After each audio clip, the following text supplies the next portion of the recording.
अस्सलाम वालेकुम नाज़रीन, मैं हूं बिलाल खान यासी और आप देख रहे हैं 24 न्यूज़ डिजिटल। नाज़रीन, सोशल मीडिया पर डक्की भाई का केस इस वक्त ख़बरों की ज़ीनत बना हुआ है और सोशल मीडिया के तमाम तर प्लेटफॉर्म पर डक्की भाई को जो उनको टार्चर किया गया उसके हवाले से जो पब्लिक है वो अपनी राय दे रही है और गम और गुस्से का भी इजहार किया जा रहा है। लेकिन इस केस में अब नए इंकशाफात भी सामने आए हैं और वो ऐसे इंकशाफात हैं कि आप सुनकर हैरान होंगे कि आखिर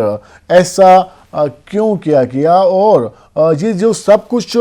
डक्की भाई के साथ हुआ तो इसको कंट्रोल करने के लिए भी कोई वर्किंग की गई थी। जी हाँ, तो आज हम आपको इस व्लॉग में बताएंगे कि किस तरीके से एनसीसीआईए के एडिशनल डायरेक्टर चौधरी सरफराज ने जब ये देखा कि ये मामला अब हाथ से बाहर जाता हुआ दिखाई दे रहा है तो उन्होंने इस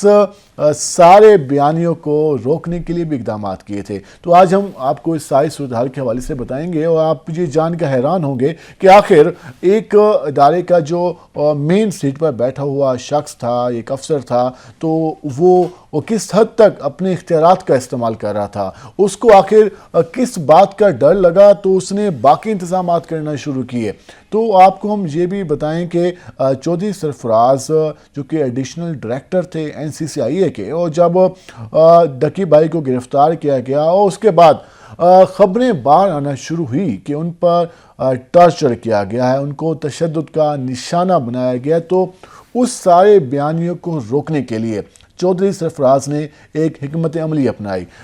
ये भी आपको शायद ये जानकर हैरत होगी कि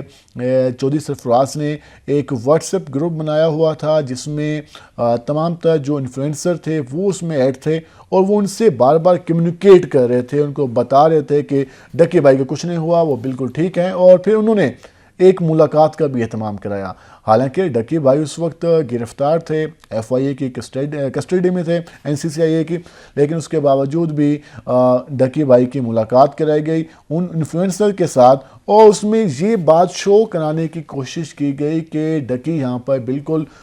ठीक है और उस पर कोई तशद्दुद नहीं किया गया। एक वीडियो भी सामने आई है जिसमें डक्की मौजूद है और वो काफ़ी घबराया हुआ नज़र आ रहा है और उसने अपने हाथ पीछे बांधे हुए हैं और वो उनसे वहाँ पर जो इन्फ्लुएंसर थे उनमें से एक ने सवाल पूछा। चौधरी सरफराज ने कहा कि क्या आप इनको जानते हैं? तो डक्की भाई ने आगे से जवाब दिया, जी जी मैं इनको जानता हूँ, शायद मैं इनकी वीडियोस देखी हुई हैं। तो फिर वो आगे से कहते हैं, क्या आप पे कोई तशद्दुद हुआ? तो वो घबराए हुए लहजे में कहते हैं, नहीं मुझ पर तो कोई तशद्दुद नहीं हुआ। तो सवाल ये उठता है कि आखिर चौधरी सरफराज को क्या ज़रूरत पेश आ गई थी, क्या ऐसी नौबत आ गई थी कि वो ये सारे इक़दामात उन्होंने करना शुरू कर दिए थे जब वो अपनी सीट पर मौजूद थे, जब वो एडिशनल डायरेक्टर थे और उनको लग रहा था कि अब खबरें बाहर जाना शुरू हुई तो उन्होंने अब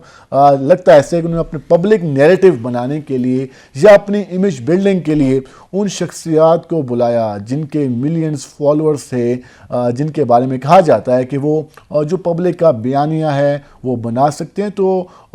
चौधरी सरफराज ने भी ये गेम खेली और उन्होंने उन इन्फ्लुएंसर को बुलाया जिनकी आजकल वीडियोस भी काफ़ी वायरल हैं और आप देखते हैं कि वो उनके साथ खुशगपियाँ कर रहे हैं, उनसे मुलाकातें कर रहे हैं। तो सवाल ये उठता है कि आखिर ऐसा क्यों किया जा रहा था। तो उसकी जो सूरत हाल है, उसकी जो नौबत है वो अब सामने आ चुकी है कि वो ये शायद ये सारा कुछ उस बयानिए को कंट्रोल करने के लिए किया जा रहा था कि अगर डक्की भाई इस हवाले से बात करते हैं या जो बाकी लोग इस हवाले से बात करें तो जो इन्फ्लुएंसर मिलवाए जा रहे थे डक्की भाई से कि वो उस बयानिए को कंट्रोल कर सकें, वो इस हवाले से बता सकें कि जी वो हवालात में बिल्कुल ठीक है और उस पर कोई तशद्दुद नहीं किया गया। लेकिन जैसे ही डक्की बाहर आए उन्होंने कुछ रोज़ के बाद अपनी वो हालत बताई, वो अपने साथ गुजरा हुआ जो उनके साथ सलूक था वो बताया किस तरीके से जो एडिशनल डायरेक्टर थे चौधरी सरफराज उन्होंने उनको तशद्दुद का निशाना बनाया। लेकिन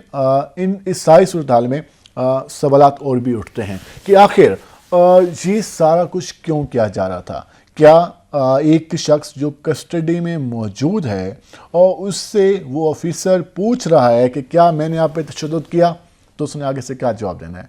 اس نے تو یہی کہنا ہے کہ مجھے میرے ساتھ کچھ نہیں کیا گیا، میں بالکل ٹھیک ہوں، اور میں یہاں پر میرے ساتھ کوئی ایسا سلوک نہیں کیا جا رہا جس کے حوالے سے باہر باتیں کی جا رہی ہیں۔ تو آخر سوال تو یہی اٹھتا ہے کہ آخر ایسی نوبت کیوں پیش آئی، اور کیا چودھری سرفراز اتنے زیادہ مضبوط تھے کہ ان کا کنٹرول ان لوگوں پر بھی تھا جن کے بارے میں کہا جاتا ہے کہ وہ اپنی رائے میں کسی قسم کی جو بائسنس ہے وہ نہیں کرتے، وہ ایک آزادانہ رائے کے مالک تھے۔ لیکن آخر چودھری سرفراز کی دعوت پر وہ سارے لوگ کیوں جمع ہوئے اور انہوں نے ڈکی بھائی سے اس وقت ملاقات کی؟ تو کیا انہوں نے یہ سوال نہیں پوچھا کہ آخر آپ ہمارے سامنے ان سے یہ سوال کیوں پوچھ رہے ہیں کہ آپ پر تشدد ہوا یا نہیں؟ یہ بھی تو پوچھا جا سکتا تھا کہ آپ ادارے کے اس وقت سربراہ موجود ہیں، ایڈیشنل ڈائریکٹر ہیں، آپ کی کسٹڈی میں ایک ہے، تو اس کے حوالے سے یہ خبریں آ رہی ہیں، تو کیا یہ ٹھیک ہے یا نہیں؟ تو ان کو یہ ضرورت کیوں پیش ہے؟ تو یہی اب صورتحال سامنے آ رہی ہے کہ شاید چودھری سرفراز کو اب لگنا شروع ہو چکا تھا کہ یہ چیزیں باہر آئیں گی، تو انہوں نے ایک میڈیا اسٹریٹجی بنائی۔ انہوں نے یہ کوشش کی کہ وہ شاید اس طریقے سے اپنے خلاف شروع ہونے والے بیانیے کو کنٹرول کر لیں، اور جو انہوں نے انفلوئنسر بتائے تو وہ شاید باہر جا کر ویڈیو پیغامات دیں اور کہیں کہ چودھری سرفراز بالکل معصوم ہے اور انہوں نے اس طرح کا کوئی رویہ نہیں اپنایا اور ڈکی بھائی بالکل خوش و خرم ہے۔ لیکن ڈکی نے جیسی وہ باہر آیا تو اس نے تو فوراً کہہ دیا کہ میرے ساتھ اس طرح کا سلوک کیا گیا اور مجھے اس طرح ٹارچر کیا جاتا رہا، اور مجھ سے جس لینگویج میں گفتگو کی جاتی رہی وہ بھی انتہائی افسوسناک ہے۔ تو اب جو انفلوئنسر ہیں، اب صورتحال یہ ہے کہ وہ اب کوشش کر رہے ہیں کہ اب ان کا نام نہ لیا جائے اور جو یہ صورتحال ہے اس معاملے کا رخ کسی اور طرف موڑا جائے۔ لیکن یہ جو صورتحال ہے اب اس سے آپ اندازہ لگا سکتے ہیں کہ جب بھی ہمارے ہاں کوئی بااختیار ہوتا ہے، جب بھی کوئی ہمارے ہاں طاقت کے نشے میں دھت ہوتا ہے، تو اس وقت اس کے سامنے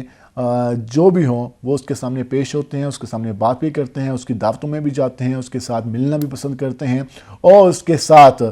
بیٹھنا اور سیلفیاں بنوانا بھی پسند کرتے ہیں۔ لیکن جب وہ مشکل میں آئے تو پھر وہ کہتے ہیں اس سے ہمارا کوئی لینا دینا نہیں۔ اس وقت دو صورتحال چل رہی ہیں، ایک چودھری سرفراز جن کے مظالم کی وجہ سے ڈکی بھائی آپ بات کر رہے ہیں کہ ان کے ساتھ انہوں نے یہ سلوک کیا، اور دوسری جانب وہ انفلوئنسر جنہوں نے ان سے ملاقاتیں کی، جن کی ویڈیوز باہر ہیں، وہ بھی پریشان ہیں کہ پبلک جو ہے ان کو بھی تنقید کا نشانہ بنا رہی ہے کہ آخر وہ کس کیپیسٹی میں ایک حوالات میں بند شخص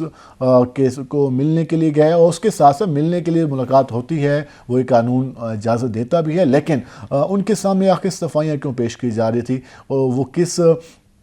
قانون کے تحت کی جا رہی تھی؟ تو یہ سوالات اب اٹھنا شروع ہو چکے ہیں۔